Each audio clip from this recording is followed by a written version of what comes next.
بسم اللہ الرحمن الرحیم باب فی من یدرک من الجمعۃ رکعۃ۔ اس باب کے اندر امام ترمذی رحمۃ اللہ علیہ یہ مسئلہ بیان کرنا چاہ رہے ہیں کہ اگر کوئی آدمی جمعے کی نماز میں آ گیا اور اس نے آخری قاعدے میں امام کی اتباع کی، یعنی جماعت میں شامل ایسے وقت میں ہوا کہ امام اس وقت قاعدے میں بیٹھا ہوا ہے، آخری قاعدے میں، تو اس آدمی کو امام کے سلام پھیرنے کے بعد جب امام سلام پھیر لے گا تو یہ آدمی یہ مسبوق کیا کرے گا؟ یہ جمعے کی نماز پڑھے گا کہ ظہر کی نماز پڑھے گا؟ تو اس مسئلے میں اختلاف ہوا ہے، اس مسئلے میں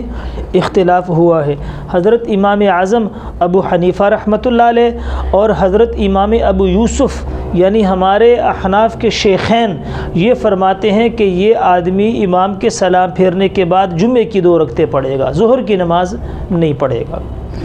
اور حضرت امام مالک رحمۃ اللہ علیہ، امام شافعی رحمۃ اللہ علیہ، امام احمد ابن حنبل رحمۃ اللہ علیہ اور ہمارے امام محمد رحمۃ اللہ علیہ فرماتے ہیں کہ جمعے کی نماز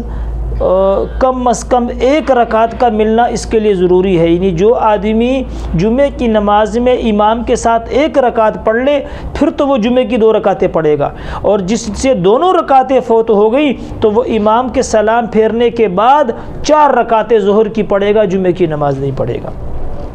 اور اس میں کوئی دلائل کا اختلاف نہیں ہے، نص فہمی کا اختلاف ہے۔ باب کی جو روایت ہے امام اعظم امام علی مقام رحمۃ اللہ علیہ فرماتے ہیں کہ یہ حدیث جمعے کے بارے میں نہیں ہے، اور باب میں جو روایت امام ترمذی رحمۃ اللہ علیہ لائے ہیں ابو ہریرہ رضی اللہ عنہ سے، وہ کہتے ہیں کہ قال حضور علیہ السلام نے فرمایا من ادرک عن الصلاۃ رکعۃ فقد ادرک الصلاۃ، اس میں تو جمعے کی ذکر ہی نہیں ہے۔ اور یہ باب پیچھے بھی گزرا ہے فجر اور عصر کی نماز کے بارے میں، وہاں اس پہ ہم وضاحت کر چکے ہیں کہ یہ تمام نمازوں کے بارے میں ہے، لیکن چونکہ فجر کا وقت اور عصر کا وقت ایسا ہے کہ فجر کا وقت میں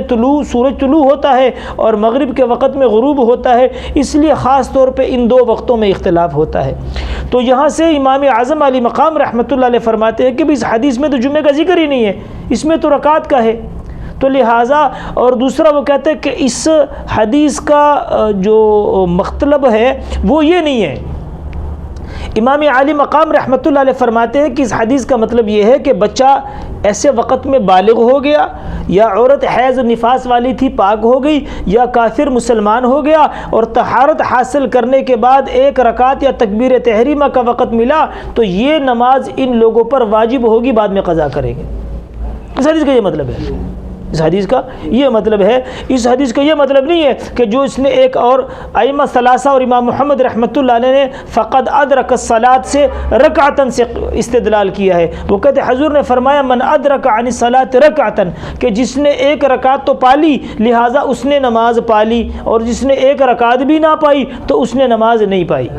لیکن امام صاحب کہتے ہیں کہ اس حدیث کا یہ مطلب نہیں ہے، یہ حدیث کا مطلب یہ ہے کہ یہ ان لوگوں کے بارے میں ہے جو ایسے وقت میں